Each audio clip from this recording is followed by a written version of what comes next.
Maxine from Boulder, Colorado said, Drew, you said on a recent podcast that Porsha's return was a flop and a try-hard. Porsha was a lifestyle that it felt very flat. It was getting floppy. Do you stand by that? Oh, yeah. I stand on that. Is that my name? Is that the podcast? Oh, my God. Here to attack me the entire season.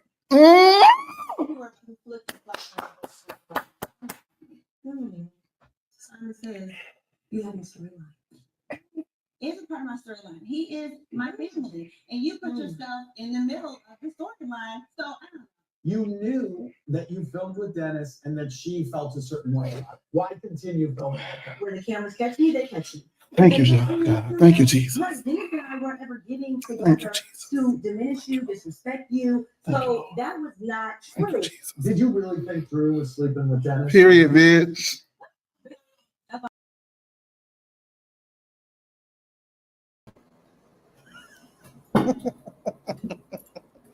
Chase, you on mute. Because you hear me now? Can you hear me now? Yeah, you're good. I said, period, bitch. Man. Yes. He didn't even tell me, y'all. We know. And I'm looking like, nah. I didn't see what I just thought I saw. So is that what you thought when you saw that? I was like, ah! That was the reaction. Welcome you guys back to Monday nights here on No Chaser TV. I am Chase. I'm joined by Tori B. Sammie was supposed to be here today, but he is traveling, so he's unable to make it. And so you'll see Sammie before this season is out again. You'll also see Antonio before this season is out again. You'll also see Jody before this season is out again. And I'm going to try to work in whoever else I can work in before the season is out. But I want to tell you guys, hey to the people, how y'all been doing? Come on into the lounge. Let's talk about the Real Housewives of Atlanta part 1 reunion. Yeah. I did not tell anybody. Tonight. So yeah, we drinking. We getting fucked up tonight. So that's what's gonna happen. That was the plan. So I hit up the 2 drunkest bitches I knew, which was no, I'm joking. We're gonna have fun tonight. And oh wow, yeah. Thank you so much for the super chat. Kay, thank you so much. We appreciate that. Starting out the vibes right with some money. Hey! Yes. Hey, Izara from Housewives, from a housewife. We are drinking. Today I have me a lemon Rita today. Ooh, fancy. No hen dog today. No hen dog. I ran out of hen dog last night. That was my last shot of hen dog in that opening clip. So I'm out of the hen dog. So. And this is tequila and orange juice. Tequila. And I want to thank Housewives from a housewife because they also posted clips from that podcast interview, and I just would have never thought that would have happened from that interview. So yeah, how can we drink Hennessy? Listen, I love Hennessy. So that's Chase. That's how I can drink it. Because I like it. Amanda K, everybody's in the room. Yeah, let's go ahead and get into it. We got a lot to talk about, or I don't know if we got a lot to talk about. I got my eyes in tonight. So I'm just seeing good, feeling good.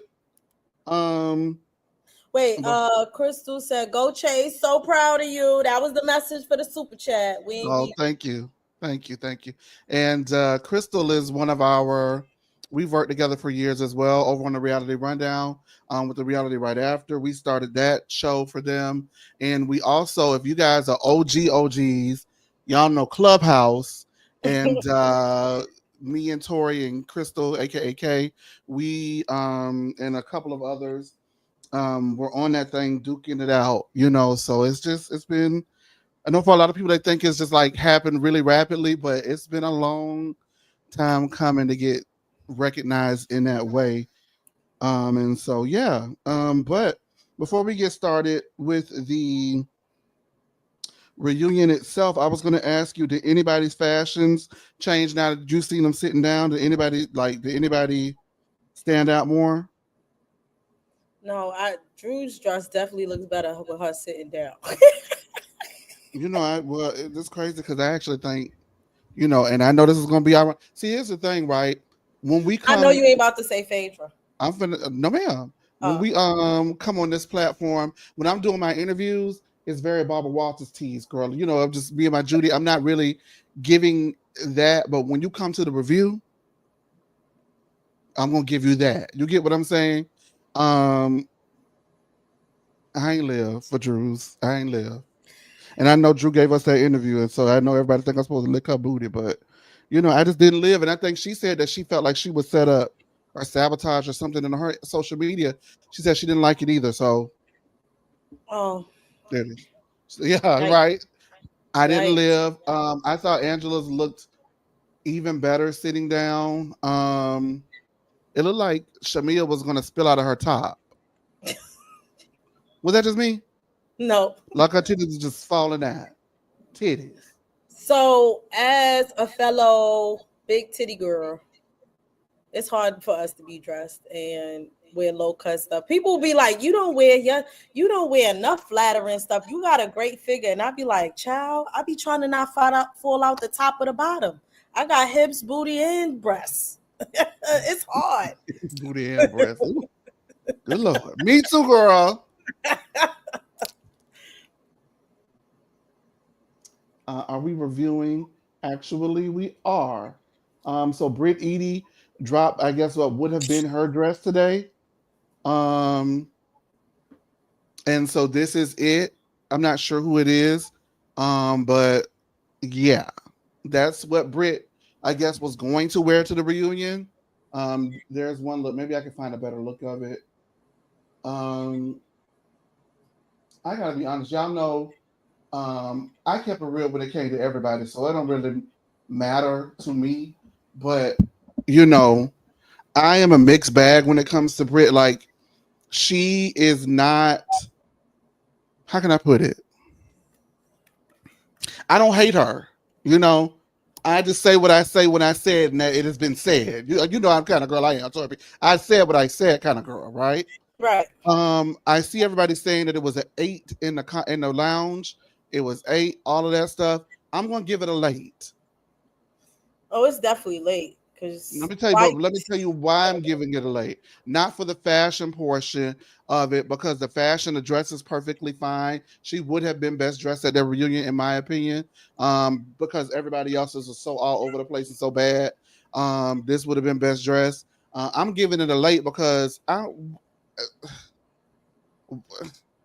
Why? I don't know. Go to the reunion. I don't know. Like, you get what I'm saying? Like, I can't live for it because I don't live for what if scenarios. I live for the real. And the real is she did not go to the reunion in this. So I don't need it.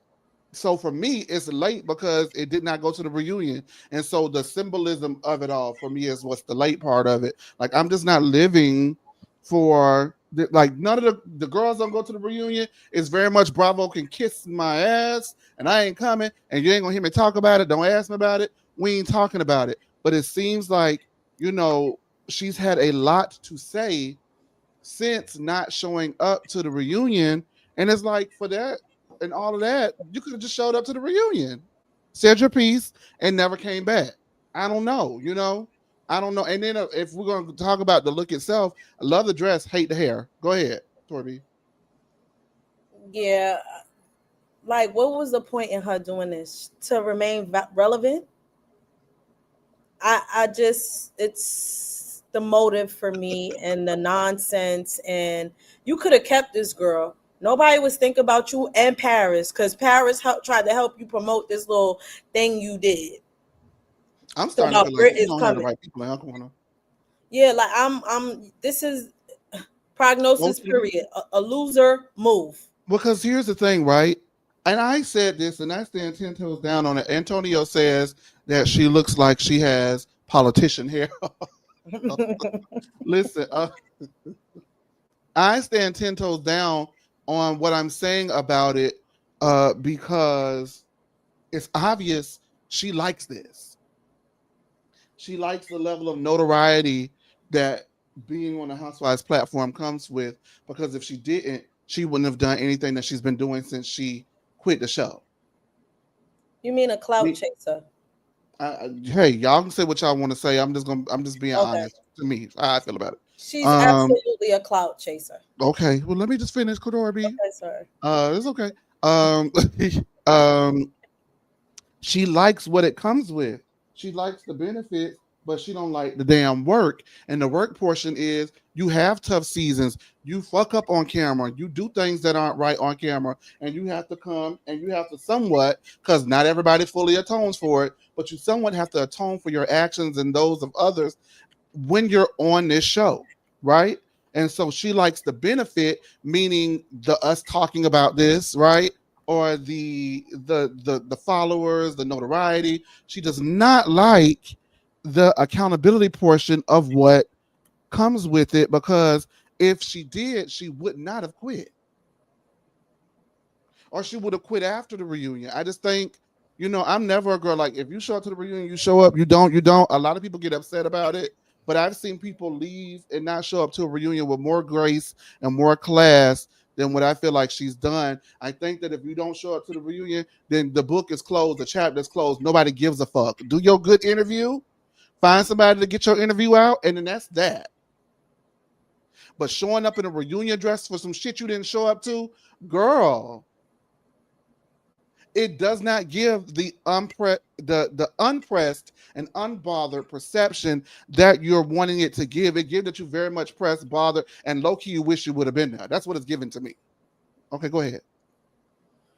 My assessment is that Britt needs to go make an appointment with a therapist, because the delusion that the audience is supposed to care about this outfit is non-existent.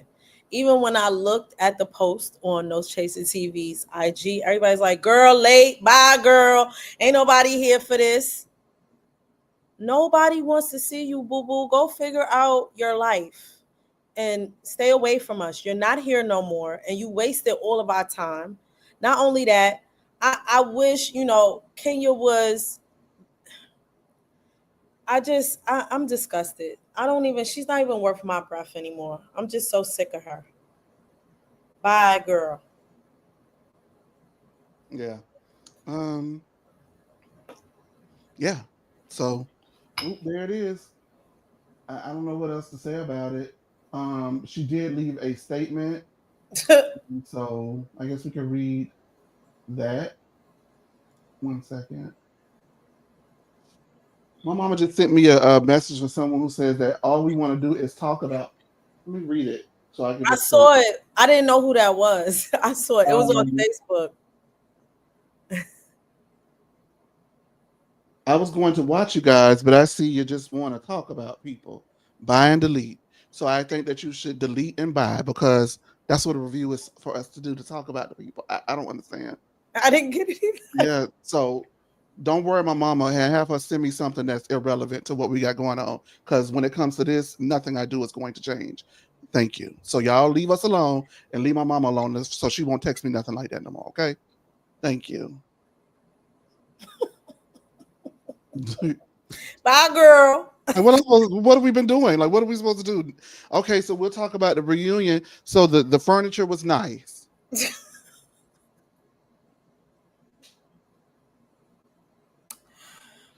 She's still talking. I don't understand how that works. She's I thought we would delete it. Go ahead and read this because even though I got my eyes in, it's still small. I can't see it from where Okay. I'm.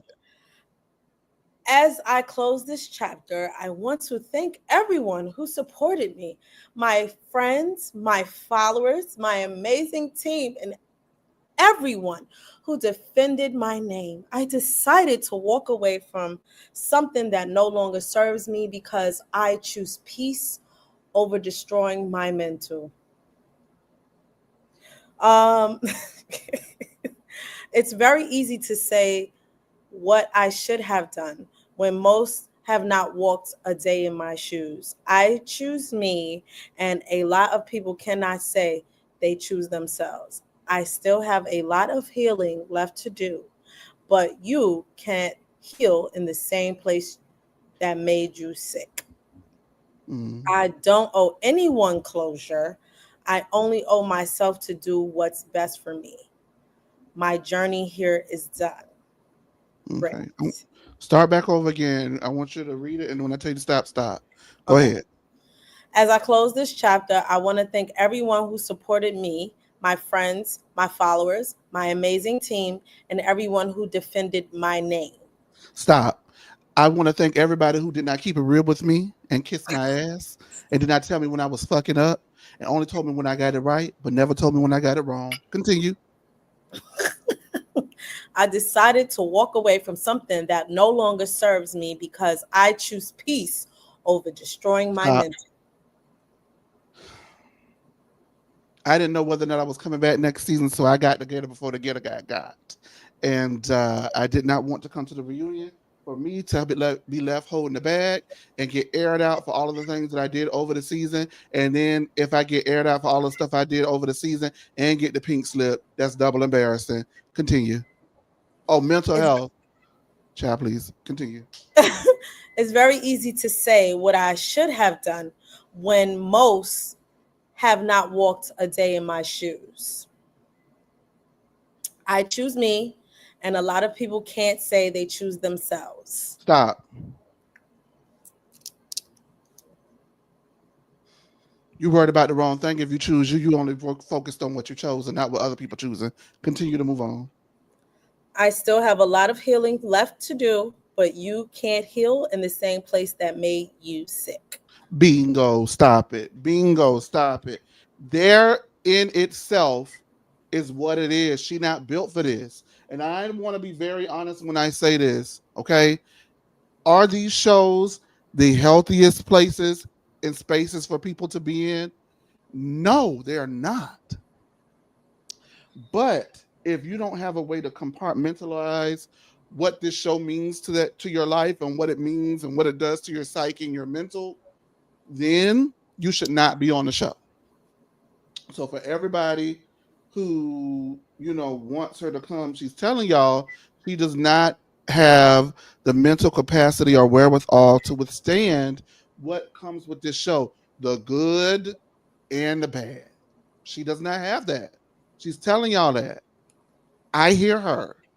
And I actually appreciate someone for once saying that, whether it was, laced in, you know, um, double With cold half and double speak. truths, Yeah, whether it was laced or whatever she laced it in or not, I still hear at the end of the day what it boils down to is I couldn't handle this platform. Continue. I don't owe anyone closure. I only owe myself Stop. So then why are you writing this message? Continue. to do what's best for me. My journey here is done. We That's it. thank you. And I'm not gonna sit up here and do the what could have been because I feel like the cast that we got plus Phaedra would have been a great cast moving forward to build off of. Eventually, in a year or two, you remove some of these girls, you add in some other ones, and we would have been back on our way. I think that Bravo did do a good job of casting the show. I just think that everybody can't handle what it come with. I'm not saying, and I honestly feel like, and I said this too in a group chat. I honestly feel like I do understand from Britt's point of view. Closer to the Um, mic.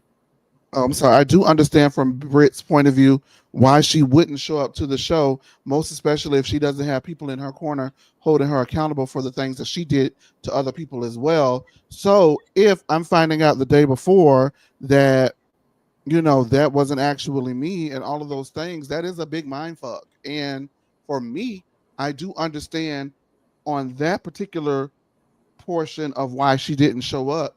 As to why she did not show up, I get it.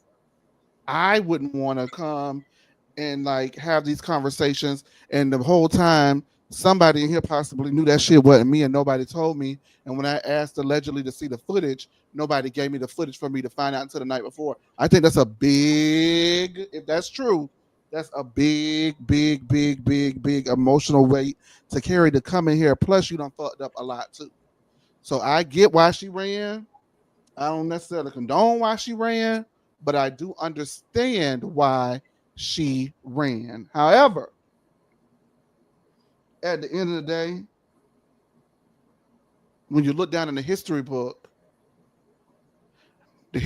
gonna say that she didn't show up. And for somebody who does not know the particulars and just watches the season, they're gonna say, she didn't show up because she was scared. She was afraid she was gonna get her ass whooping. And she was afraid that it was time to cash some checks that her ass couldn't cash.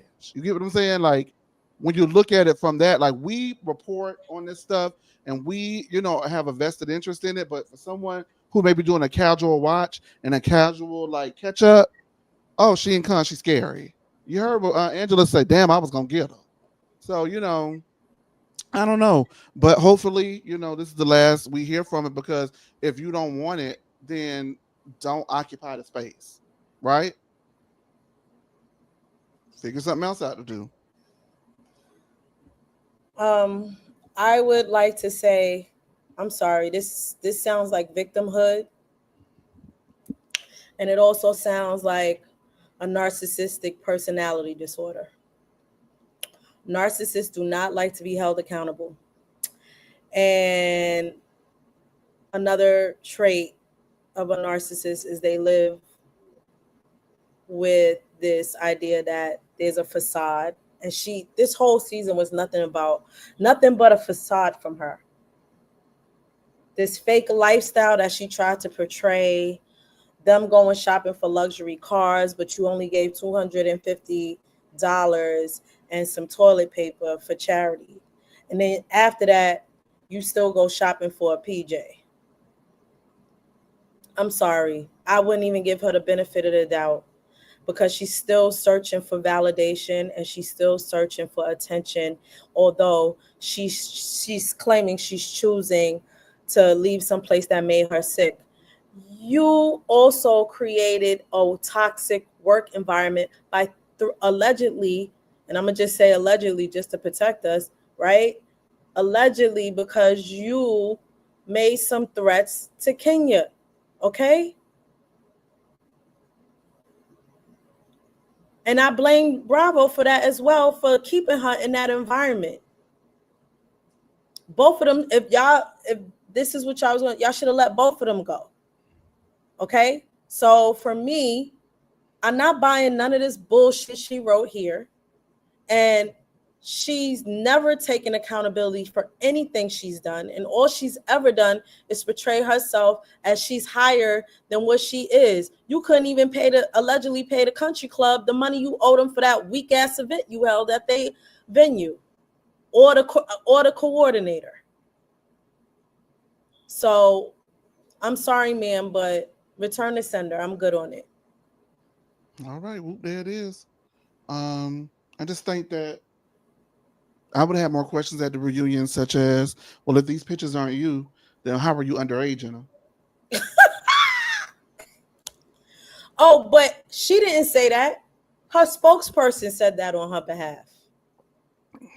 Clear it up. Clear the air, child. Let's clear the air, child. All right, let's go ahead and get into the reunion as everybody arrives. And the people find out that Britt is not coming.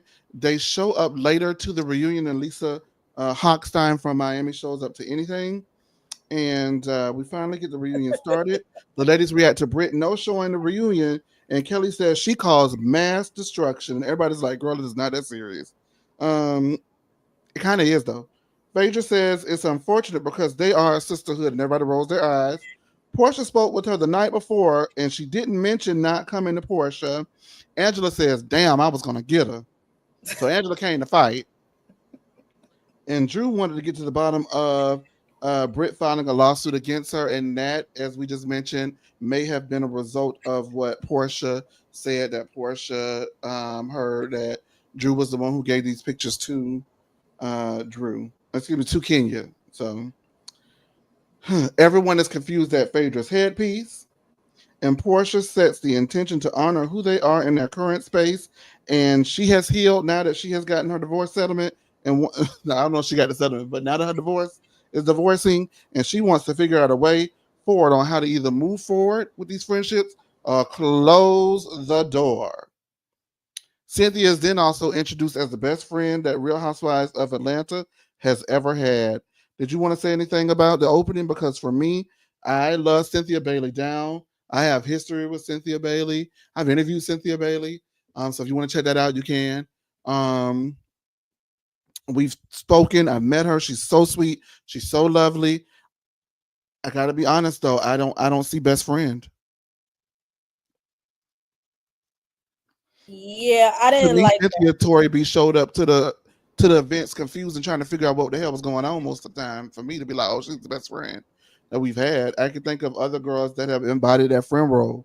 I think that Cynthia was given very much, child, let me shake out this wig and get on down to the thing and get my pay. And that's what it was giving me. I don't know. That's what her presence gave me all season. I wasn't here for it. She really wasn't, to me, clocked in. She gave very surface, even though Andy claims she gave some type of wisdom and trying to, peacemake. You walked into this assessment with Britt Edie where she was dead wrong and said, "Oh, you guys, you gotta support her." And I just didn't. I'm sorry, I'm not here for TT, and I didn't want her back, and I still don't want her back next season. I'm sorry. So, I'm not a fan. I'm not a fan of Cynthia. She don't bother me, but I mean, I just didn't get best friend of energy, and I was pissed off of how she moved in regards to that Kenya thing. But when I think of best friend of, I think of Marlo. I think of Tanya. Not Cynthia. I'm sorry. I think of girls who put in the work, as a friend of. And I don't think Cynthia put in that work for me. Maybe it was just easier for the girls to have somebody to actually talk to because she was there for them in various ways. Like I know Angela credits her with convincing her not to quit. You know what I mean? So like she was there for those girls. Don't get me wrong, but I don't know. Yeah, she's just a Andy favorite. That's how I look at that. I'm just not here for it. Sorry, Andy. We get the Porsha's package, and Porsha says that Gerald mentioned that Simon had a past and that the money may not have been necessarily clean. Kelly says that she asked Porsha about taking that woman's husband out of concern, and Porsha denies and does not think that it was out of genuine concern. Porsha then asks her if she got her answer as to why she took that lady's husband, and Kelly says, "Yeah, I got the answer, but it didn't feel real." Porsha says that they bonded over their husbands leaking divorce documents, and Kelly says you're comparing apples to oranges, apples to peaches, and that I was married for 11 years and you were married for 11 minutes. Porsha apologizes to Angela for saying that she would fuck Charles, and we'll get into that in just a few moments. Let's talk about Porsha versus Kelly. It gave me the petty housewives off that I needed because I like a little back and forth banter between the girls. Did Kelly necessarily understand what Porsha was trying to say? Do you feel? I think she did, and it is very, very different when somebody is in litigation. Well, they were going back and forth to court, and they took her ex-husband to jail. It's very different. But they took her ex-husband to ICE, so I was gonna say that, but 11 years of hell is different than 11 months of.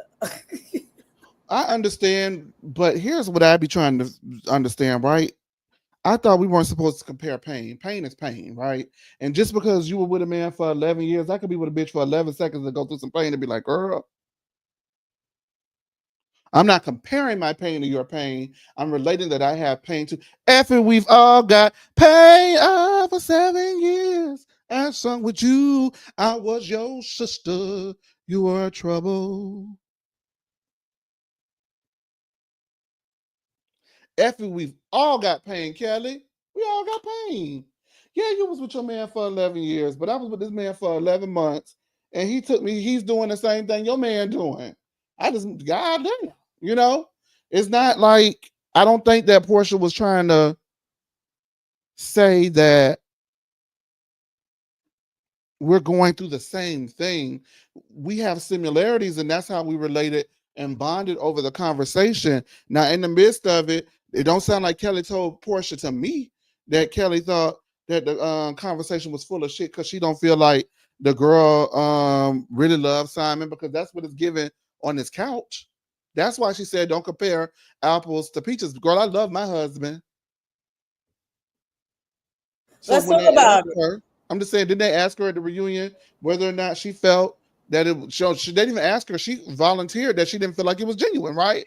Yes, and I think that's what Kelly was getting to on that point. Like, girl, I love my husband, and I'm gonna be real clear with y'all. She had to love that atrocious looking man, because I don't know what that is. And bear 3 children for him, and the last 2 was twins. Sacrifice that body. So I agree with Kelly. It is totally, you did not bear any children for Simon. Yes, he might have been in ICE custody, but he was in ICE custody after y'all already separated. I think it is vastly different. I'm saying, I'm not saying it's the same. I'm saying that Porsha said that there were similarities, and to me, I did not hear Porsha say that they were going through the same thing. Did she say we are going through the exact same thing? No, she ain't say that. So then that's what I'm saying, right? Okay. There were similarities, but because Kelly never felt like the relationship was genuine in the first place, right?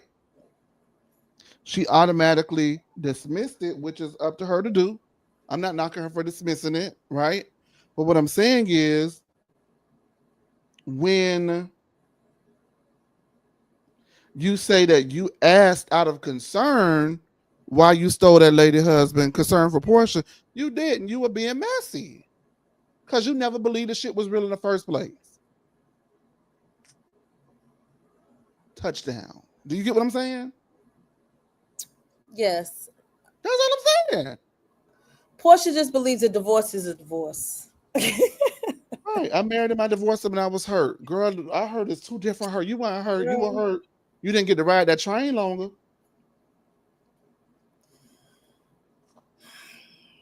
Was she really hurt? Do I believe it was real? No. I never believed when it broke. And Fallon came in there and said, this is some bullshit. Remember Fallon came in there and told us that?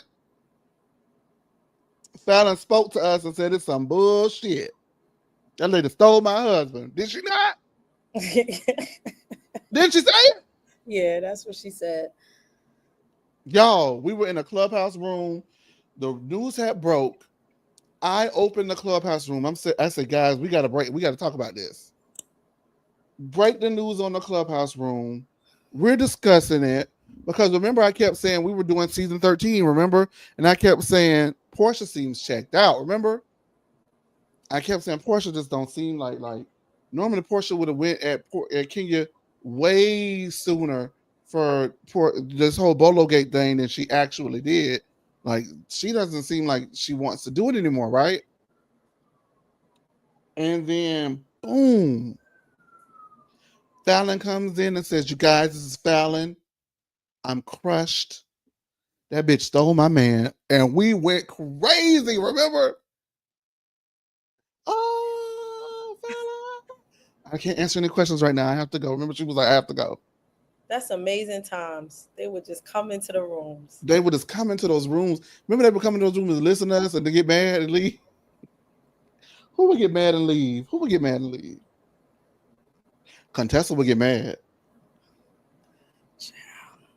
Damn, the pandemic was fun time. You know who would get mad? Candace got mad and came up on that stage, remember?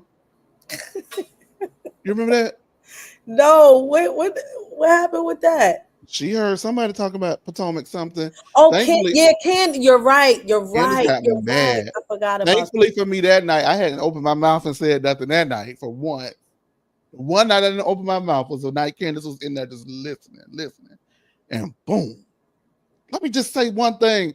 Nobody should ever. I was like, girl, what I tell you? Girl, what I tell you? Katie was there. Yeah, Katie she's was saying there. right now. She said Fallon did come and tell us Porsha took Simon. That's what she told us. Yeah. We did not know anything. Girl, that night was a mess, girl. That night was a mess, girl. That night was a mess. We've been in the game for a long time. Yeah. Yeah, we've been in Y'all the game had for a to long be time. there during Our clubhouse rooms were rowdy. Yes. Remember Dr. Heavenly was talking too much and Jackie told her to shut up? Yep. Dr. Heavenly came in our room and was talking and Jackie said, girl, you're talking too much. See, that's the part. You're talking too much. Remember Heather Gay came in season 1?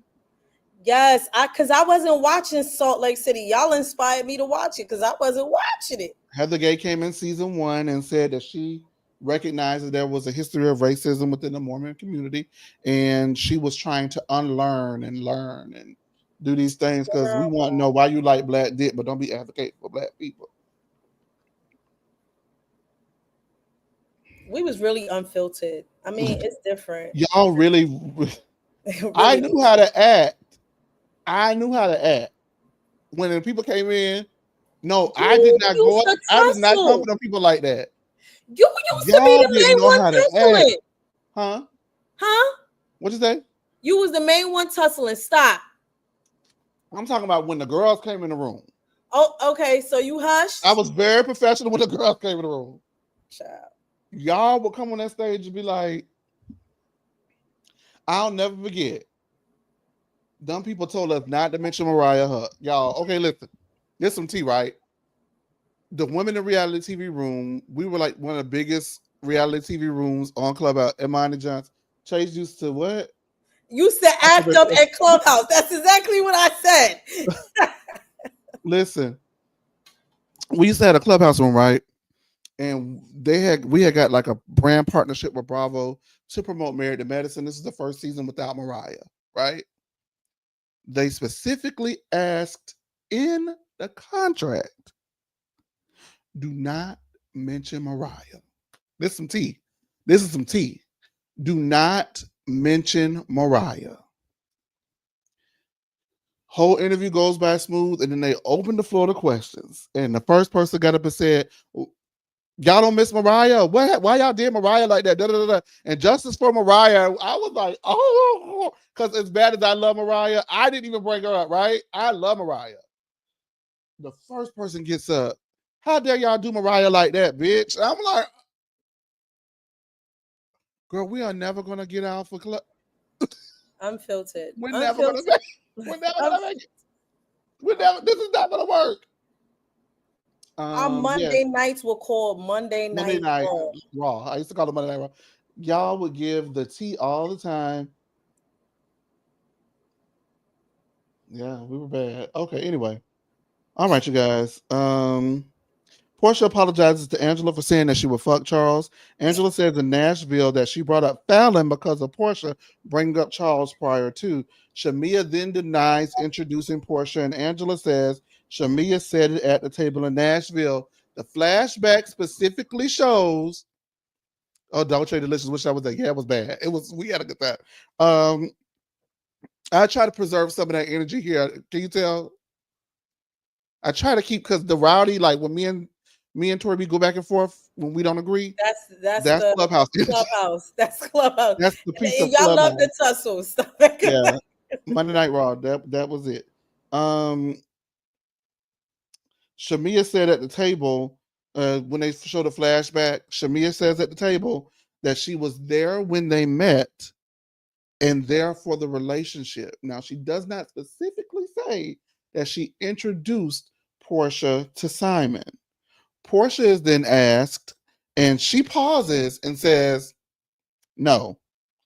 Ultimately, she met him by herself, and she'll take the heat for him. And Andy wants to know, was Shamia covering for Porsha? And Porsha again says, no, she didn't do that. Now there have been, posts uncovered that Porsha, said that Shamia was the best matchmaker ever, which implicated Shamia in that. So what do you think, Tori B? Yup, I saw that receipt. Kim Paya pulled that receipt, and there's also a video of Shamia recording. And this was during the pandemic still, because her and Simon were wearing masks, and they basically was saying they was booed up, and he was like, give me a kiss. He was like, yeah, we together for real. Going off of her Porsha's Instagram, which is Porsha for real. And they was laughing and kissy, and Shamia was like, oh, give him a kiss. Give him a kiss. So what I don't like about this situation, and maybe perhaps that is why Angela was so mad with Shamia when that whole thing came out, that night when she was laughing after Porsha said, if she don't leave me alone, I'm gonna fuck Charles. Because you already allegedly hooked her up with Simon while he was a married man. So you was complicit. Okay. Yeah, I wanted to make that connection. Okay. Yeah. Looks bad, Shamia.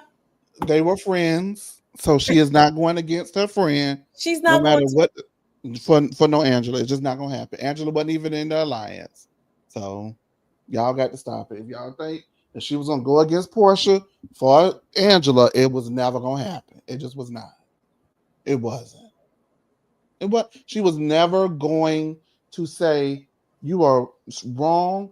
Why would you say that? I can't believe you did that. She was gonna laugh with her motherfucking friend. And I think that is just something that a lot of y'all say y'all would not do, but y'all would do that shit. I just don't believe it. Y'all would. I don't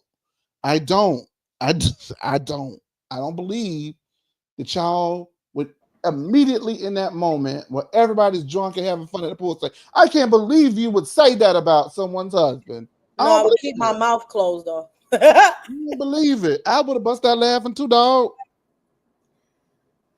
But I don't know that. Well, excuse me, because you also got to think from Shamia's standpoint. I don't know this girl. She done called me a lap dog within 2 times of me meeting her. She done invited Drew to the trip, and there ain't nobody fucking with Drew. Fuck her. That's what it was giving me. That's what I feel like it was. All of them was reading her at the pool. And then the girl said, you better watch out before I fuck a man. She shouldn't have said it. She was dead ass wrong for saying it. And especially if a bitch gonna make good on it. Hell no, you better talk about my man like that. Yes, I get that too. But what I think that people are not willing to admit is the human side of the fact. Where if somebody said who I don't know, I don't fuck with, I'd be like, oh girl, why would you say that? Like, But if it was like my best friend, we got a dilemma. Cause I'm not going against my bestie for you. So I don't know. And you've been coming for me. I don't know. And if y'all would, guess what? Y'all some buzzkills. Anyway. Yeah, but again, and I'm going to say this, Shamia is too loyal to somebody who ain't loyal, and we will see that coming up. Oh, yeah. No, absolutely. No, listen, we just talking. I'm not going back and forth with you on it. You know what I'm saying? I get it 100%. And like I said, it was wrong and she shouldn't have said that shit. I think people, when you look at a totality of a situation, just because you spell everything out, I think people think because you're spelling it out, you're condoning something. And I'm not condoning what Porsha said, right? At all. But I do see why Shamia didn't say shit. I'm sorry. Girl, I get it. Girl, the second episode, you motherfucker called me a lap dog? Girl, kiss my ass. You better watch out before I fuck him too. Next. That's how I talk, though. That's just how And Porsha should have stood right there and get ate up by Angela instead of running out of that pool like a little punk. No, she got the hell on, didn't? Yeah. You said it. Let's go. Stand on business. Yes. And that's what I can't respect. Stand all on things dream. If somebody said it about my man, I'd slap him. Absolutely. Because about my man, I'm going to fight you. That's just me admitting I am not a perfect human. I am flawed. I fuck up too. But I'm being honest about it. I can't come up here and be poly perfect. I'm not gonna be poly perfect. Cause poly perfect, I know what y'all want me to say. Y'all want me to say, as a friend, I would stand up to my friend and say, absolutely not. But then I wouldn't be real. I wouldn't be honest. I probably wouldn't. If it was not my friend, I would say something. I would mind my business. You know, most likely I would mind my business. But if it was my best fucking friend and you coming for me and I don't know you, I don't know, dog. You on your own. Fight it yourself. Shit. I ain't said, my friend said it. You mad at me. And all Shamia said was what? Remember in the scene, what in the episode, what Shamia said? That shit was funny. Oh, she did say that too, but Shamia also said, because the shit was funny, dog. Come on, I mean, it's crass, it's in poor taste, it's tacky, it's all of that stuff. I get it, I agree, but I mean, a little bit of it's like, girl, what? I can't believe you just said that, right? But she also said that's between y'all. I don't want nothing to do with it. Me, you just made up. I don't want nothing to do with this. Shamia thought she was gonna come in and not get no bullets. She was gonna be the glue. Remember at the beginning of the season, and by the reunion ended calling Cynthia the glue. Remember? Yep. Am I right? Yep. So Shamia thought she was gonna walk in and have a moral high ground, but she got sucked into it just like everybody else does. You know what I mean? Should she have told her friend something? Absolutely.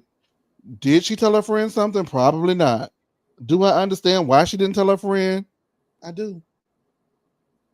At least on camera, I understand why she didn't correct her friend. You know? Yeah, I would have corrected her off camera. That's I the do type understand of it. friend I'm not going against my friend for you.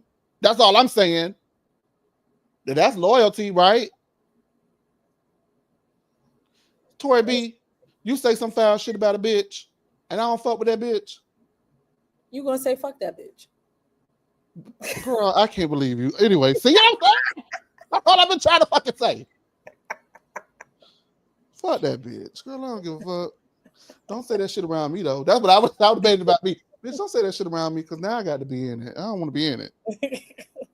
I want them to tell me about that. I want to show up like Cynthia, shape my wig out, and be confused and figure it out as we go along. Porsha is asked, and she pauses and says, no. So I don't see why if Shamia did introduce them, she couldn't say, yeah, I introduced them, but I mean, you know, at the end of the day, she married him. I didn't. So that's you get what I'm saying? You know why she don't want to, because you introduced a married man to your friend. You know exactly why. That's trifling, and that's a married woman. That's fucking trifling. It's the same woman. Y'all expect for her to say, no, Porsha, don't do that. Don't do that. She was going on double dates while the man was allegedly still with Fallon. So I don't know. I don't know what y'all want from Shamia, but it's just not giving that. And then both of them are going like this the whole reunion. You better not. Girl, you better not. I wish you would say that.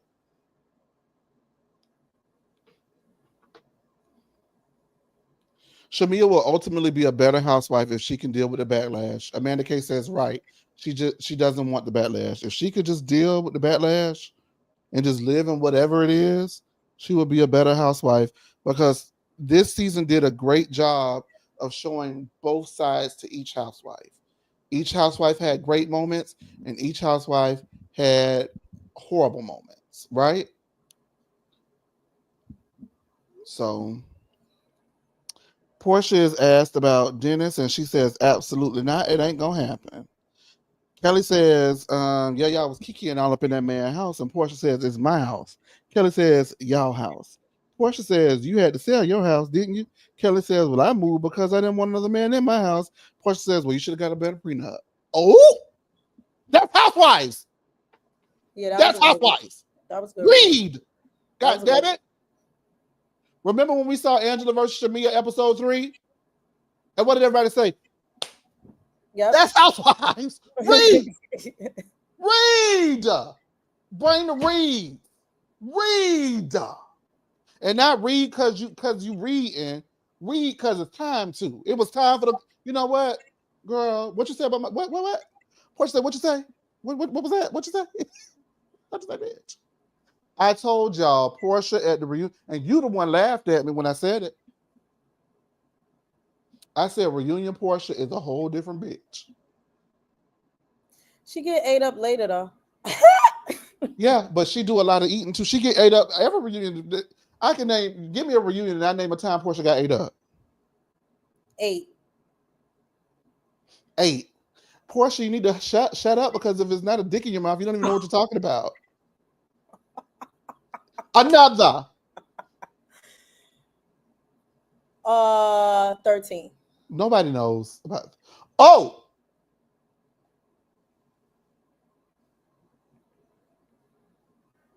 Remember when Marlo and Kenya said at 13? I know she's dating right now. They knew at 13 she was talking to Simon, but they didn't bring it up. But they knew. And what did Porsha do? She shut the hell up. She got a pop up there. She said, "Oh," because they knew she was talking to Simon at the season 13 reunion, allegedly. Another. I'll do 12.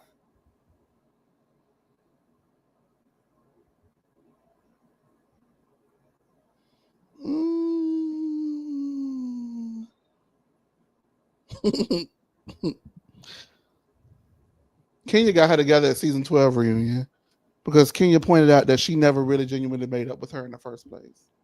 Remember? She was like, because as soon as you became friends with Nene, you just dropped me like a bad habit. Antonio says if Marlo had known, she would have mentioned it. Marlo knew Antonio. I know Marlo hate Antonio, y'all, but she knew, friend. She knew. Everybody knew. We know who you dating right now. We just won't say anything about it. Chase, I'm at Beyonce, and you're watching it. Thank you, Zoel.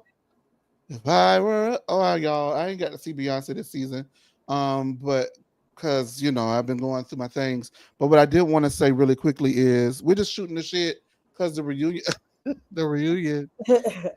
we just shooting the shit, talking the shit. But we are having a Get No Chaser TV to BravoCon fund. So if you guys could donate to that fund, it would be greatly appreciated. I'm going to put the information up here. You can donate to that by sending funds to any of those locations below, or sending super chats. Y'all know that No Chaser TV, we don't go just to go. We go to work. So we're going to get some content for you. We're going to try to get out there and get what's really going on, and so. We would really like to go to BravoCon. If y'all can help us get there, that would be great. But yeah, Porsha be getting ate up, but Porsha do a lot of eating at those reunions, because for each one of those reunions, they can name a time she ate somebody up, but I'm not going to do that. Who won between Porsha and Kelly? And I would give that to Porsha. Porsha won. Drew stands on her comment, mentioned here on No Chaser TV, the podcast.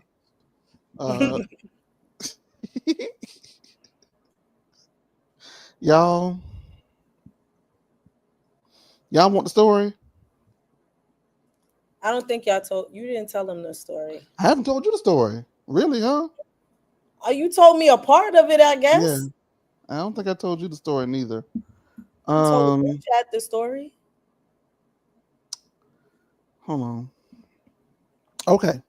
So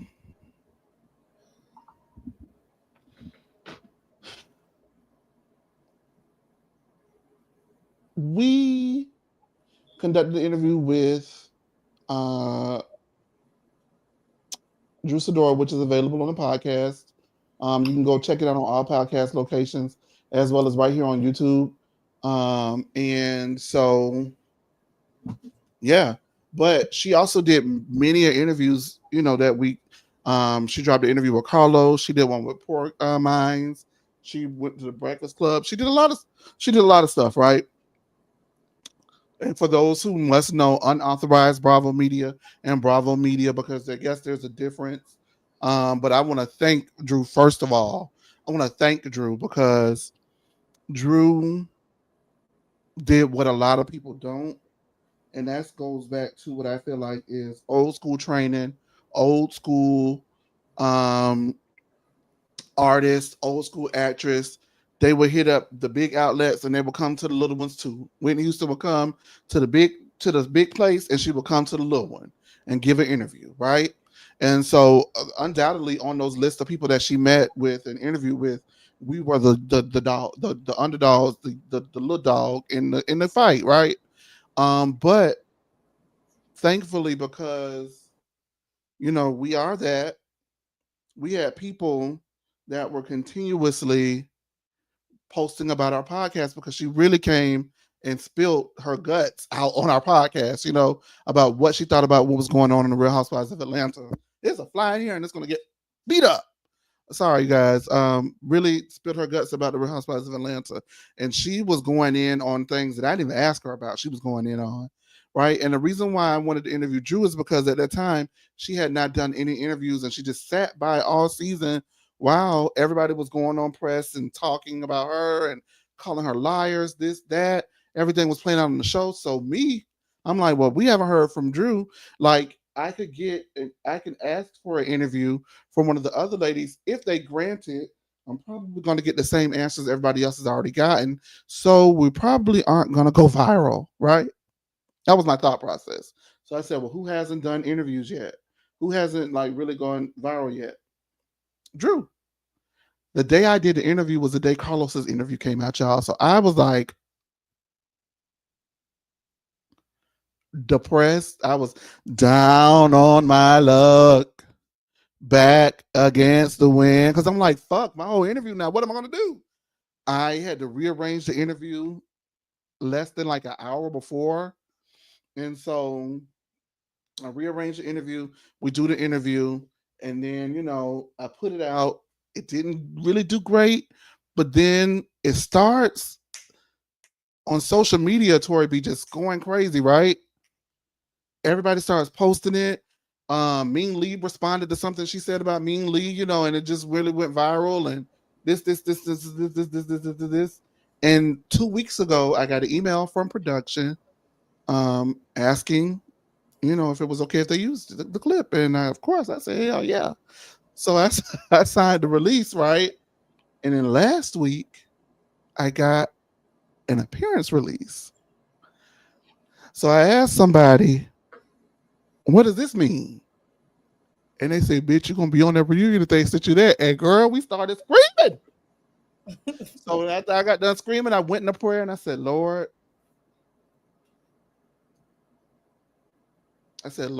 please let this happen because, not because of like the clout or none of that. Like, I just want to be seen on TV, but I really, really believe in my brand. I really believe in the people that I put up here. I really believe in the stuff that I put out.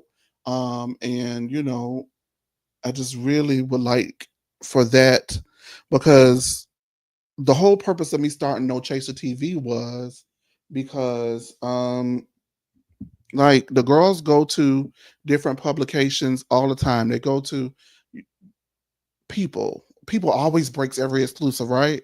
People, Entertainment Tonight, Page 6. They go and play shady games on Page 6, and all those girls, and they give them all the quotes, they give them all the tea, they give them all the shade, they give them all the viral moments, and 9 times out of 10, the black outlets are left to report on the viral moments and not able to create them. For girls that are a part of our culture that we care about too. But shows that when many other fan bases stop watching them, whether they're good or not, we are still left here watching them motherfuckers.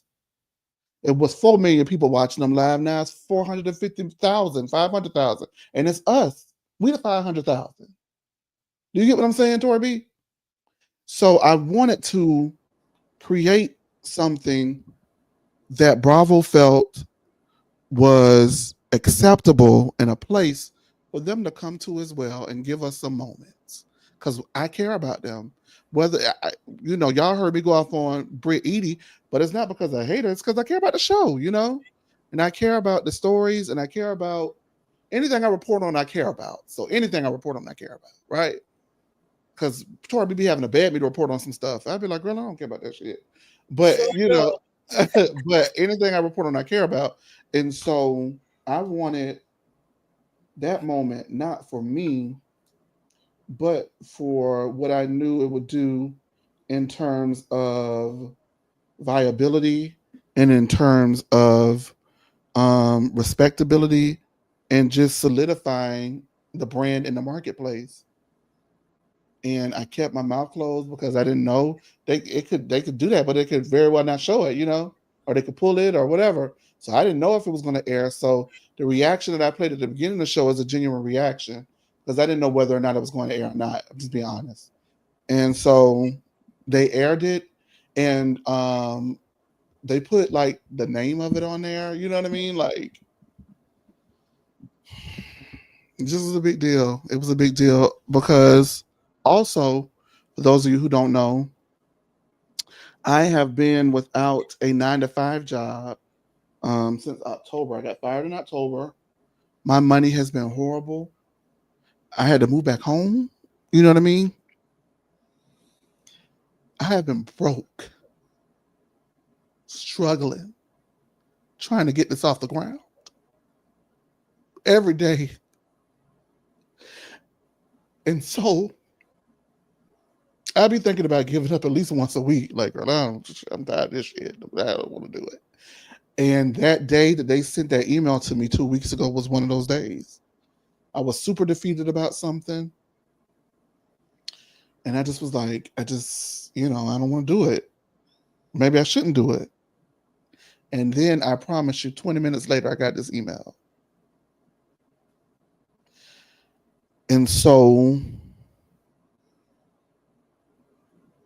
I'm not like, when I post, it's not like a gloat thing. It's not like a braggy thing. You know what I'm saying? I am truly in awe of how God has kept me together this long under the circumstances. So it has meant a lot to me. And it's because people like Drew showed up. You know what I mean? They gave us a chance. All you got to do is give people a chance sometimes. Okay? You give a motherfucker a chance to see what they do with it. Because if you would have told me, I'm thinking I got the strategy. Ooh, let me get up. And I find out the big dogs did the interviews first and on a bigger platform and millions of people. And this little platform is the one that made it onto the show. I don't know what the negotiations was for nobody else. I don't know whether they tried. I don't know. I don't care. But ours ultimately is the one that ended up. It's enough of a sign, and y'all being in that chat is enough of a sign for me to keep going. So it means everything to me. It really do. Okay. All right. Okay. All right. All right. All right. Chase. Because let me tell you something. 10 years ago, right? I had stuff in my hand 10 years ago, y'all. Y'all don't understand. I had stuff in my hand 10 years ago. I was filming Married to Medicine. I was on the Shade Room. I was doing the morning show with Young Jock. I interviewed to be on Love and Hip Hop. I had a lot of stuff going on 10 years ago. And I recognized that I was talented, but I didn't put the work behind it. And because of that, things didn't materialize, and I thought I'd never get another chance. I did. I thought my chances were done. I thought I blew it. Okay? And so for me to have been in those rooms with people who are millionaires, for me to be in those rooms with people who have things, who have worked for things, for me to be connected to people right now that have money and I'm struggling, okay? For me to be connected and see those things, it let me know that I can have it too, but I can have it when I was truly ready. And I feel in my heart that I'm ready for it now. And so I don't take it for granted. I just don't. It means a lot different for me than it means for a lot of other people. It means a lot to me. And I do not take it for granted at all. I don't. All right. So Drew stands on her comment about what she said about Porsha down to the thing, even though I ain't asked her about that shit. And Porsha says Drew should be worried about who's flip-flopping in her basement with Ralph. Now, the word on the street, allegedly, I don't know if it's true or not. The people say it's Phaedra. That's what the people saying. Well, you know, I don't believe it. A hot young thing. You know, she keep I don't believe it. Allegedly. But that's what the people saying. I said allegedly because I don't believe it. I do not believe that. But bitch, if it was. But you know what? Here you go. See, No, this is an observation. Wasn't Ralph sitting behind Phaedra at the reunion? Child, and the people was trying to figure out why she was taking up for the man down to the thing. Yup. I don't know. I don't know. It's kind of fishy to me. She got a roster. Okay, Phaedra with your hot tail ass.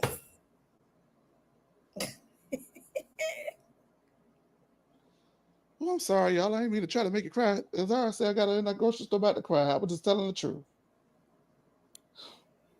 I love y'all too. All right. Do not cry. I will cry. I won't cry. I'm not gonna cry.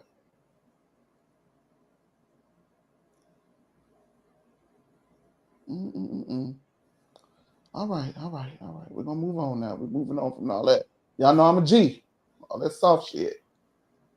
That's what the word on the street was, y'all. Now that's just a tease. That's alleged. I don't believe it. But I saw Ralph in person and Neiman Marcus. And if y'all saw what I saw, shit. I know y'all got y'all morals. I don't know how I got such a moral, such a group of people who follow and support with such strong moral compass, who stand on their principles and beliefs. Because if y'all saw what I saw, y'all will go one night. Y'all will do one night. He like Drake to me. Drake y'all is a do one night. cornball. Y'all will do one night. If Drake came in there right now and said, Tori B. No, he a cornball. Drop them draws. No. You'll drop them. Tori No, I B. wouldn't. You wouldn't fuck Drake just to say you did we it? seen what the peen looked like, and I'm you still wouldn't fuck not. Drake just to say you fuck Drake? No. Girl, please. I don't believe it. All right. I'm telling I you believe it. But I would. And I don't give a damn what y'all call me. Bird. I don't care. I wouldn't. Sorry. I don't care. All right.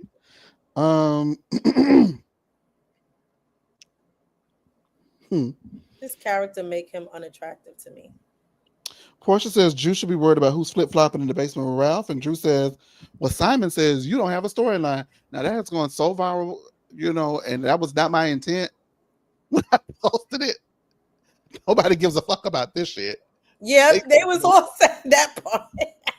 They was talking about the read. I'm like, hello. I commented, it was like, and no chasers. They were like, yeah, girl, move. Move. Reads. That's what the people wanted to read. Porsha says Dennis is her storyline, and Drew put herself in the middle. Drew said where the cameras catch her, they catch her, and they never got together to disrespect Porsha. Dennis showed Porsha a text where he replied he's not going to fuck you. He just wants his money for the studio. And Drew says it wasn't a homie hookup. They actually had material to show that they were working, and it was strictly professional. Cynthia says this distracted from the music, and everybody ignored her. And then Shamia chimes in, and Drew tells her to go hop in Porsha's lap. Shamia mentions being attacked at the gym, and Porsha says she didn't want Drew bringing up to Drew if Drew had fought Dennis. Now, me, you got a big argument about that. And I told y'all, I do not think that she was fighting Porsha battle on behalf of Porsha. She wanted to know because everybody wanted to know. And y'all swore me up and down that wasn't true. And now it looks like it was. You got something you want to say? She's still a lap dog.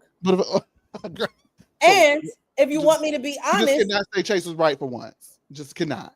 You are correct on that, but either way, we see later what do they what did they say they was in? Okay. But we'll get there. Go They ahead. said it was in. Remind me. I might not have written it down. Ooh. An alliance. So Oh. she was doing her bidding. Okay. Mm. But not that particular portion. No. Shamia said, thank you. Mhm. Shamia says at that time they were talking about filming. So how could it be that we were talking about me talking about her fucking him if the only thing that we had an issue with at the time was her filming with him? Porsha says, now it looks like I'm lying. And Shamia says, well, shit, like you're lying. I don't know what to say. Porsha gets up and hugs Drew, while Angela says, 17 episodes later. Was that given? How convenient? Is that what it was giving you? Yes, it was. Oh, how convenient. Porsha apologizes for being malicious in meeting with Ralph. And Porsha says, woman to woman, it wasn't right. And Drew appreciates it. So let's talk about Porsha and Drew. This to me highlights what I've always said and how I've always felt about it. Porsha was trying to control the story and control the narrative because she, for whatever the reason, did not feel like she had all of the facts about what was going on between Drew and Dennis. And so in order to alleviate anything else happening beyond her control, she did not want Drew to film with him, but she had no perfectly good reason or explanation for Drew not to film with him. Drew continued to film with him, in my opinion. I don't give a damn what y'all think.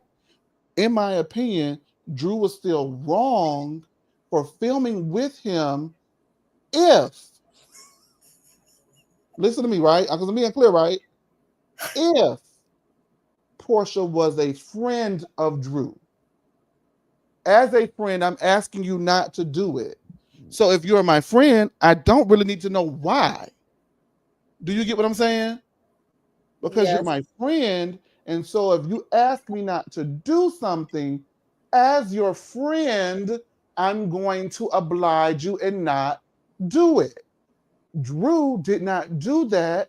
Drew said, this hoe ain't got a perfectly good reason for me not to film with him, and I'm not doing anything above disrespect to her in this moment. So I'm going to continue to film with him. When Drew and a lot of people who support her filming with Dennis need to recognize that the disrespect is in the filming with Ralph and not what they were going to film if the two girls were friends. Because Drew says that A, she didn't know Porsha was coming back, and B, she thought that they were cool because they were cool the last time they filmed the fucking together. So to me, I do feel that Drew does have an area of liability in this relationship going awry. However, I do feel that Porsha was continuously looking for things to go ahead and stack up against Drew, and none of it was landing and none of it felt flat, because all she had to do was say, bitch, you're supposed to be my friend, and if you're my friend, you just wouldn't do it because you respect the code. That's girl code, baby daddy code.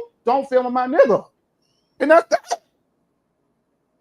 But instead of that, it was, did you sleep with him? Oh, now you're doing this. Oh, now you're bringing up the child. Now you're doing it. You get what I'm saying? Like, it just wasn't rooted in authenticity, and that's why Porsha looked crazy as hell. And then when they get to the reunion, Drew is able to serve her ass up on a silver platter and eat Porsha alive, because Porsha did not have a leg to stand on when it comes to why she treated Drew the way that she did. Because she treated Drew very poorly. But I do feel like, you know, this friend code 101, if you ask me not to do it, I'm not going to do it. That's all I'm saying. Go ahead. Let me put this down. For my rebuttal, or are we going to talk Yeah, about? because I agree with you, but I probably am going to agree with it. Let's do the super chat first. Yes, please. Let's do the super chat. Thank you. Oh. Yes. Thank you, Dream. Love you, boo. Keep doing the damn thing. Rooting for you always. Thank you, Dream, for the support. Now Chase is about to cry again. Y'all want some tea? Oh, shit. When I first met Dream, she came for me. And on the lean? Yes, she came for me. And it was a big disruption. It really was. It was behind the scenes, so nobody knew. But it's years removed now. We can talk about. She came for me, and she kept coming for me. And so the fact that we are here, after she came for me unprovoked on multiple occasions. Y'all know me, I would never do anything to anybody or say anything to anybody. So the fact that she totally humiliated me and continuously attempted to embarrass me, and now we're here, I just want to thank you, Dream, so much. Thank you. We do greatly appreciate your super chat, and it's going to the Get Us the BravoCon fund, because I'm trying to get us the BravoCon. So thank you. Wait, oh Lord, why'd you make it a face? Somebody said something. Antonio did. Oh Lord, delete it. Oh, he got a wrench. He said, Dream ate you up.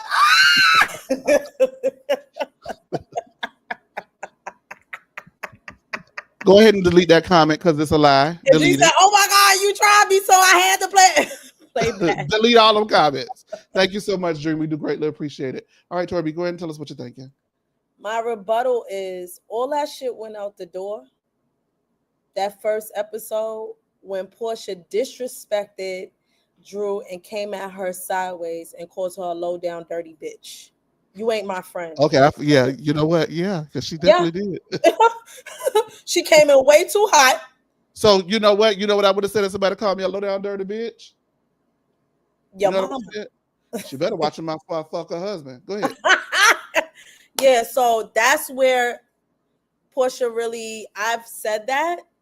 Once Porsha said that in front of all of those girls and came at Drew the way she didn't pull her to the side and say, Drew, I really don't like that you're filming with my baby daddy and you're wrong in this sense, which is what a friend should do. She didn't do that. She made a scene in front of those girls and called her a low down dirty bitch. And so we're not friends and I don't owe you shit and I can film with your baby daddy and you're lucky I ain't fuck up. Okay?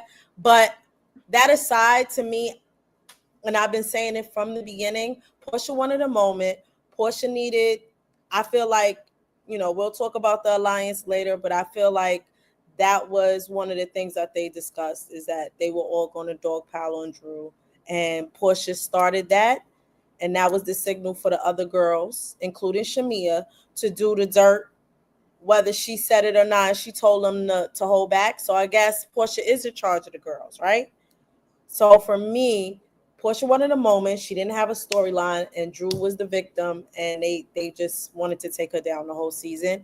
And that's why, looking back, she felt so bad, and she needed to apologize. But you was dead wrong, sis. Find another storyline.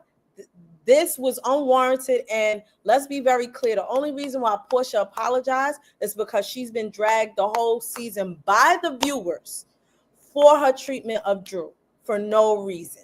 And everybody sat there and called her a liar. And don't get me wrong, Drew has lied a lot. But this season, everybody else lied way more than her. So I'm going to say that. And that's where I stand on that. Whew, everybody lying this season. I can't take it. I don't live. I don't know who telling the fucking truth. Like I hate shows like that, man. When I don't know who telling the truth, because it's like at this point, why do half of the fun is trying to figure out who lying and who telling the truth, right? But if everybody lying and then y'all telling the truth, sometimes it's like, Lord, I can't deal with it. But that's why I don't understand y'all. Britt Edie ate Kelly up. Yeah, okay, but it's based on a lie. Kim Kirsten from Facebook says the heat was hot, Porsha. Yeah. Yeah, the heat was hot. And that's why, as you mentioned, she made up with Drew. I think she was getting ate up. I don't think she wanted to continue to go down that rabbit hole because it wasn't going to work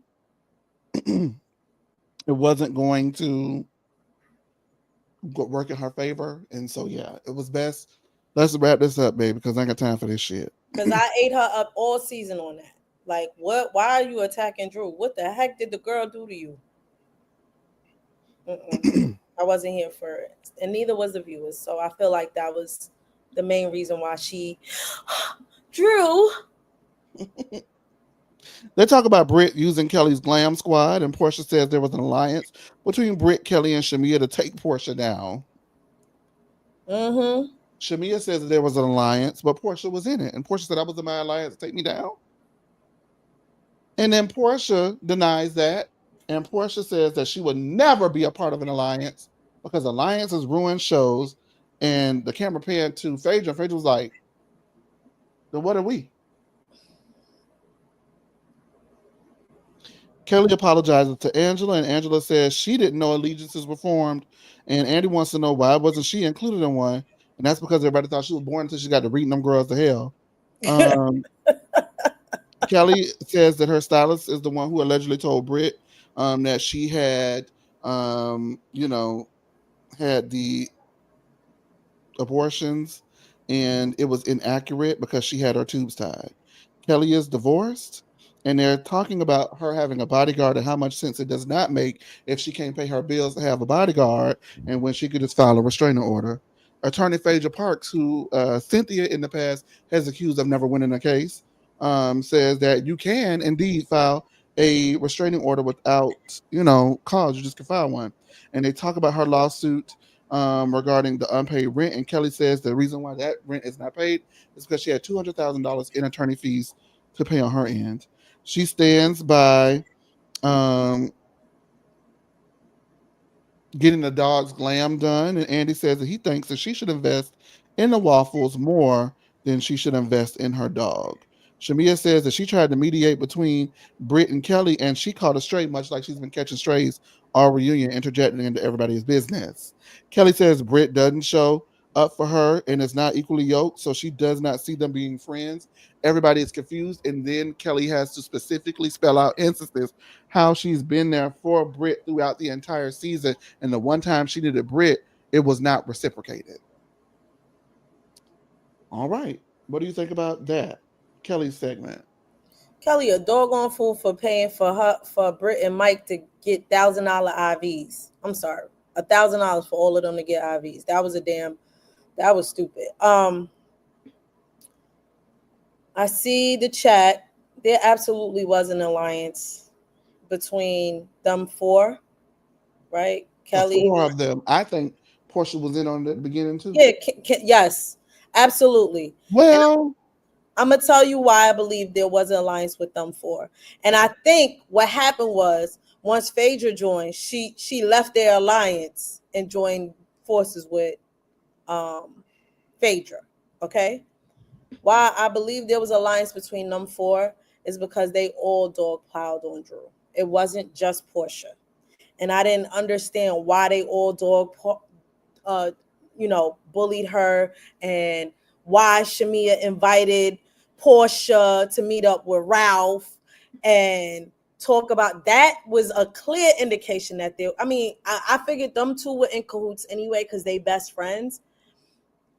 But that was a clear indication. Another indication is Kelly and them also saying Drew is a liar. Girl, y'all don't know her.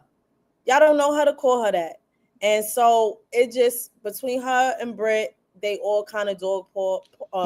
they want you to name who you feel like the 4 was in the alliance. It was said on the show. It was Porsha, Shamia, Britt, and Kelly. Okay. So for me, it wasn't much going on. And basically, the whole cast is a cast of followers.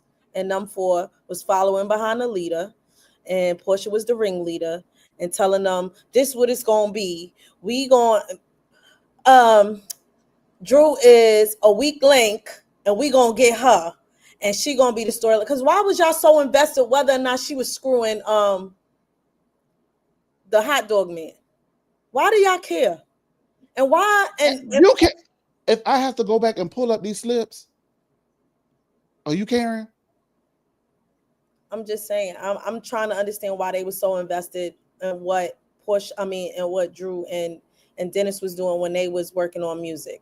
I just don't get it. And then you throw out stuff like, oh, they might not have sex because hot dog man rather have them give him oral sex than get another body. I didn't think that was relevant information. It just was too much for me. Sorry. They were absolutely in an alliance. Nobody had a storyline at that point, and I'm good. I see some people I'm wanting to know how could Porsha have been involved when Kelly came for Porsha. I think where the little sliver of it is that Shamia says that she wanted them to get along.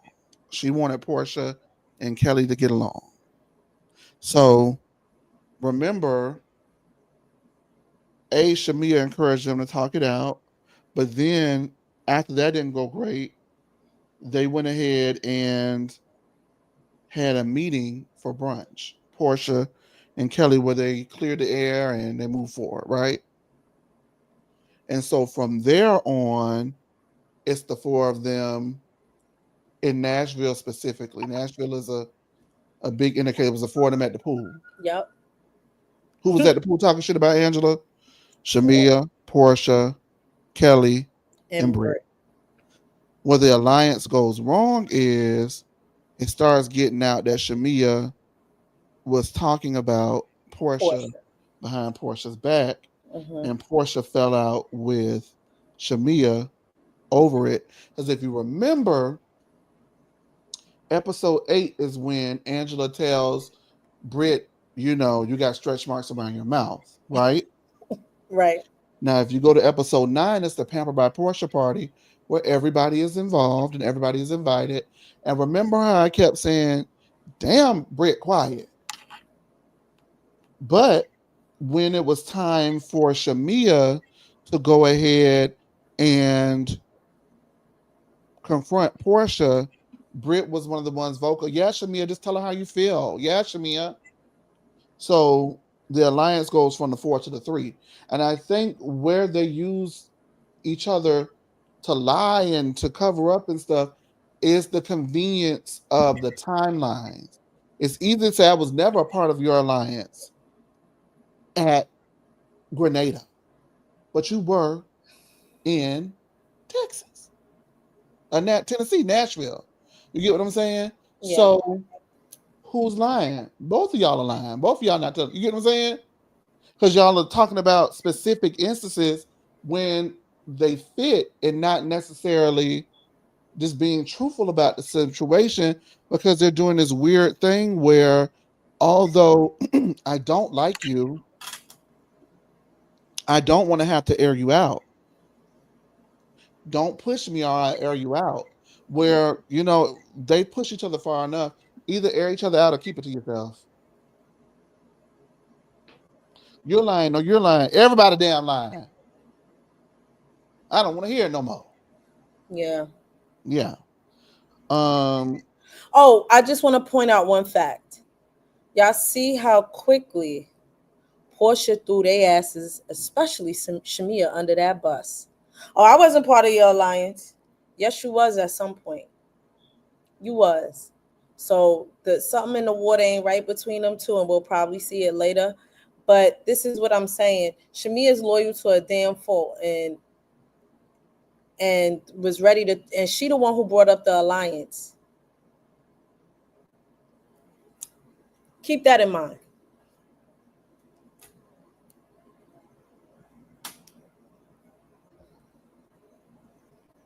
Child. There ain't nobody friend. All right. Angela says Marcus told her it was Phaedra. He's from Athens, and his aunt is Kimberly. Kimberly went to high school with her oldest brother. Phaedra says that she had nothing against Angela, and Angela says that she just wanted to secure her spot, which is why Phaedra came for her. Phaedra and Porsha laugh, and Phaedra says that she's on a guaranteed contract, so she does not need to come for somebody she didn't know for 10 days to secure her spot. Angela asks Porsha why she's defending Phaedra, considering everything that they've been through, and why she would think Angela set this up. And Porsha says, honestly, all of this seems kind of silly. Billy Bob, Billy Joe, Junebug, all of this seems weird. And yeah, it feels like you did have something to do with it. The burden is on you because we have our spots, and you need the spot, baby. We got our spots. So, what do you think about this? Did Phaedra set it up? Is the guy Marcus lying? Is he not lying? He said that Angela made him switch his story because he threatened to blackmail. She threatened to blackmail him with information that also came out anyway. So I don't know. What are you thinking? I would, and Chase, you can help me with this because your memory good with all the seasons. What season was that when Phaedra tried Nene and tried to talk to her sisters? 4. 4. Okay. Can you remind everybody how that story went? Nene's half sisters reached out to Phaedra, and Phaedra filmed a scene allegedly at Aiden's first birthday party with the girls, and Nene had to go to production to get it cut. Okay. So when Angela said what she said about the connections between the people in Athens and Phaedra, this is out of Phaedra's playbook. She's done this before. The connections in Athens is nothing new. She went to high school, or her brothers went to high school with Nene's relatives, and Athens is a small area in Georgia. So I am still standing firm on Phaedra did it. Another reason why I think Phaedra did it is because when they were at that event, the Oakley Foundation event, and Marcus was sitting there, and Phaedra was, all the girls was lined up sitting there. The story Marcus first told Angela was that it was Kelly who started this, if y'all recall. Then he switched to Phaedra. And that's when he was like, oh, you know, Phaedra's the godmother of Athens, Georgia, whatever he said. And then when Angela and Phaedra got to arguing, Phaedra pulled out something out her ass to deflect. And she was like, and you ain't tell us about that foreclosure. What does that have to do with what we're talking about? That was her trump card to change the conversation. And so she is an attorney and she stays on ready. And again, that told me all I needed to know. She was a part of this plot. And another thing is, she was like, don't pay him no mind. When they was at the Kelly's event, don't pay him no mind. Don't let him see you sweat, girl. All of that. And then she goes and runs to the car. Let me tell y'all what happened. All of that. Plus, to me, like, I'm sorry. People brought up, oh, she's an attorney. Why would she do that? Why would you go lie on one of your closest friends and claim that she was going to allegedly rape and drug Porsha and drag her to the sex dungeon? On top of the fact that when she did her little press run, she tried to run it back and say they blame me for something I did not do. And Porsha had to comment and say, girl, we've been through this and we're not going to repay this back. And we're not. You took accountability for it and leave it there. That is my soapbox and I stand on it. Okay. Well, for me, I don't necessarily know who to believe. Only thing I came out of this thinking was, damn, I wonder if Kimberly know Nene, because season 3 reunion, Phaedra said, of course I didn't go to school with you because you went to school with my oldest brother. So I wanted to know if Nene knew Kimberly too. That's all I wanted to know. There's enough doubt to cast to where it, kind of hope it's not Phaedra, because this is silly, all of this is, to me, I'm gonna just be honest with you, I'm gonna just shit on this whole storyline. I don't give a fuck about the storyline. I think it's childish. I think it went from it being a real thing, right, to now it's like a wild goose chase and who done it and who did it. Unfortunately for Angela, if this is something that really did happen and had real consequences, it has been trivialized and now it just looks childish. Right?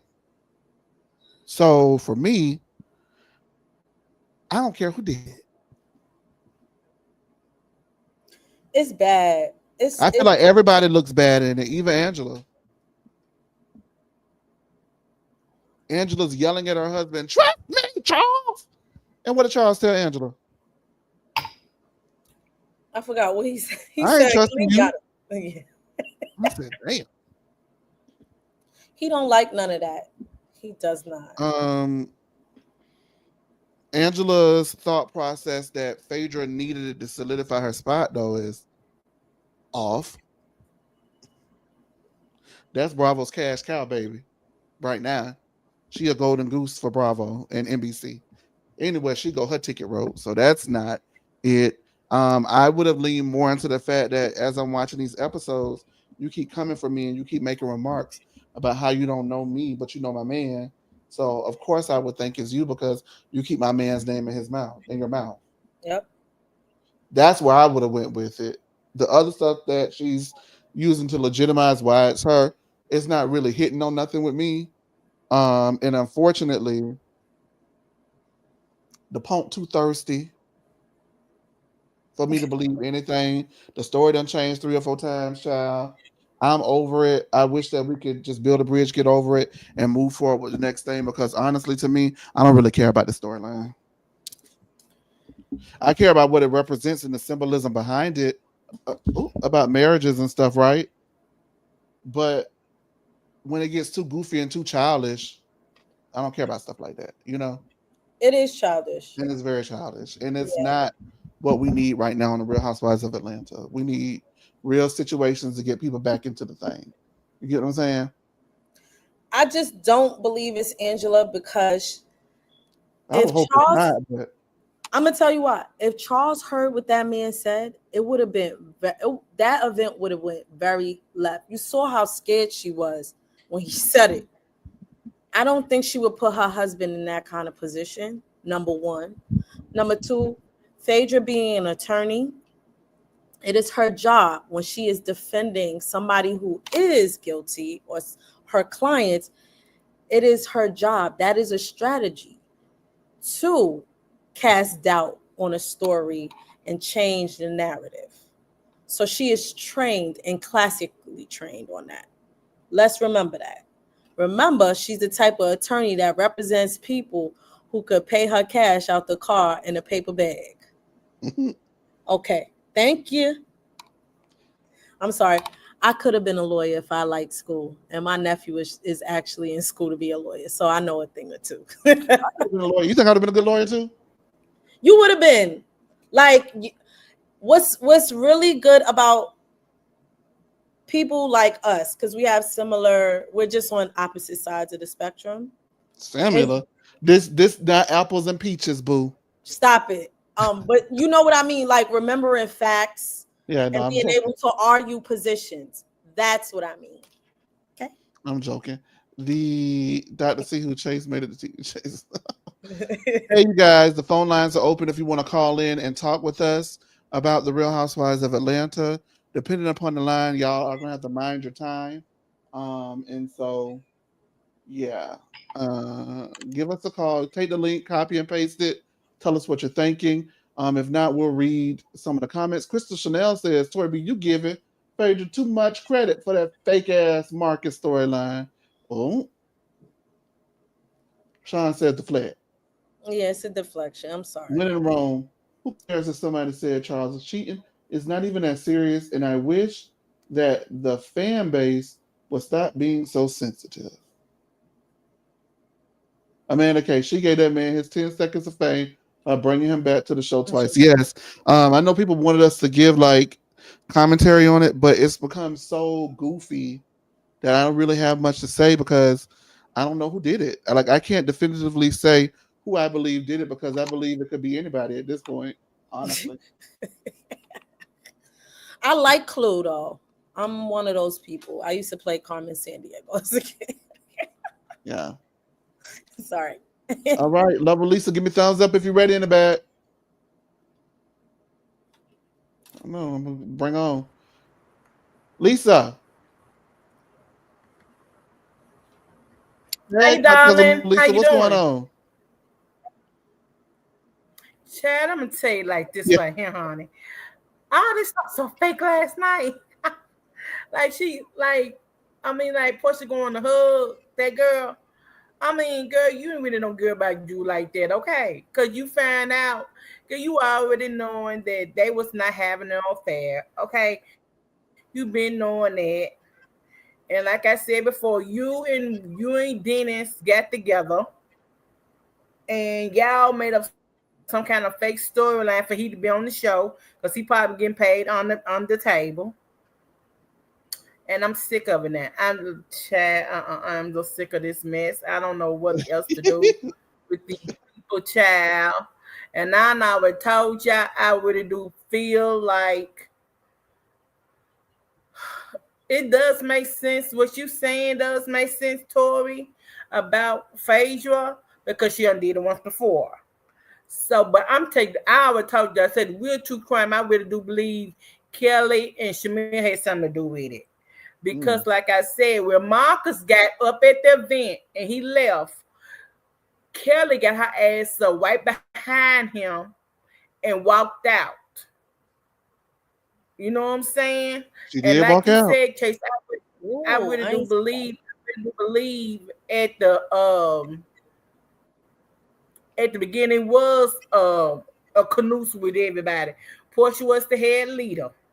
But like you said, Phaedra came in, Flick and Flat got back together. And so, hey, my girl here, I don't need y'all. Bye. She said, bye, you know. I don't need y'all. Shoot, I got my girl here because you already know Porsha and Kenya don't get along that good. Kenya and Porsha, they cool, but they ain't They like iffy. that. Mm-hmm. Yeah. You know what I'm saying? So now it came along where okay, we're gonna go after Drew now. Cause they really didn't have nobody to go after. And then they changed along. Then they went out, they started going after Britain. Like I said, Britain, girl, you should have used your team. Because your team was telling the truth about your team. Because, like I said, I'm so much like Phaedra. They make you look like a shortcake. Strawberry shortcake, because you was not looking good. I'm sorry. And Bree was looking good the whole damn time. So I don't know what your Graham God was doing to your ass. You need to go find Graham Cracker, baby. Because Brittany was hitting on every time she came out the door. I don't know what they were doing over there because you was walking around with hair bows in your hair like you a child. And you look like a strawberry shortcake, like Fag you said. Okay, so all that stuff right there. Now, like I said, all that stuff like that, uses the stuff like what I'm saying. So, and I'm so much like it does bother me who did do it because this is wrong. If her husband Charles did not commit no affair, and they bring it on the show. And I can't wait till he tell them hoes on there. Excuse me. He tell them girls on there. Look, I'm the only husband. I'm the only husband on here. Where y'all husbands at? Ain't now one y'all got no husband. Y'all got Dennis sitting over there. It's like I'm still not understanding why Ralph was sitting over there side. He went over there behind his wife. I'm the only husband sitting on here. You can't find them. You too busy, can't be in everybody else's business.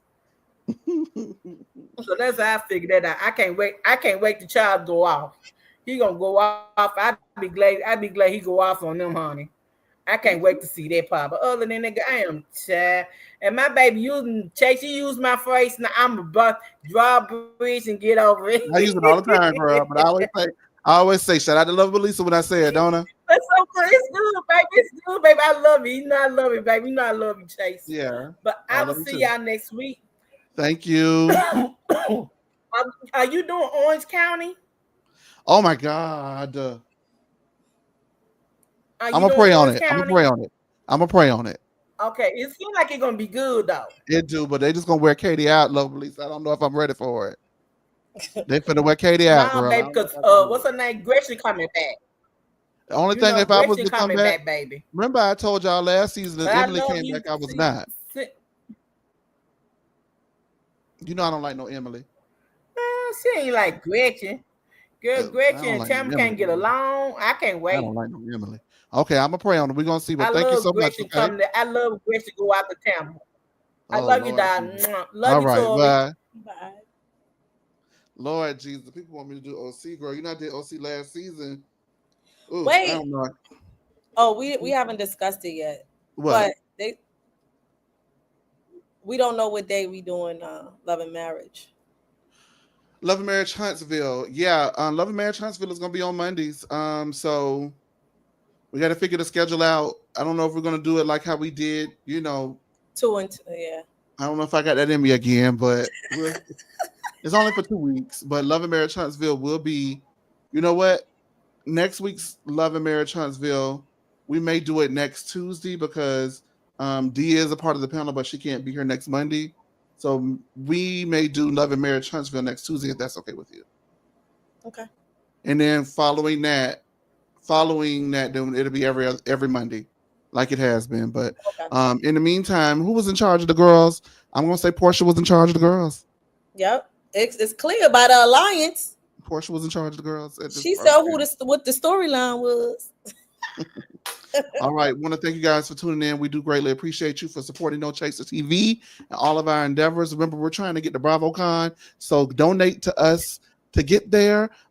We had super chats today from Amanda K as well. Excuse me, not Amanda K. I apologize. Amanda K was last week. Excuse me. K Crystal King as well as Dream. So thank you guys for your super chats. Our caller this week was Lovable Lisa. Everybody in the comments, Win in Rome. Love, love, love. Amanda K. East something. It was East what? Crystal K. King, Cadian, Zoel from the Beyonce concert tuned in. Antonio, just everybody who tuned in. We do greatly appreciate Kevin Reynolds. MJ, Kevin Reynolds, Dolce Delicious, Cadian, Green Girl, Dr. C. Yeah. Prognosis, our girlfriend Sean, of course. I think everybody in Facebook, thank y'all so much over there on Facebook too. Thank y'all so much. Let me just Antonio. You mentioned Antonio. I think I did. I thought I did. Okay. Dream. Kim Kinston, London Wright, Jessica Williams, Marty, Melissa Sanchez.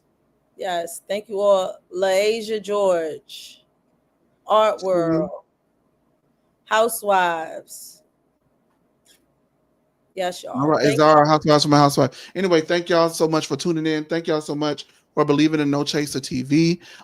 We are, back full slate this week, so we'll see y'all. And in the meantime, until then, keep up with us on all social media, and we will greatly appreciate that as well. And we'll see y'all. These bright lights are wearing me and these contacts out, and I gotta go. But before I do,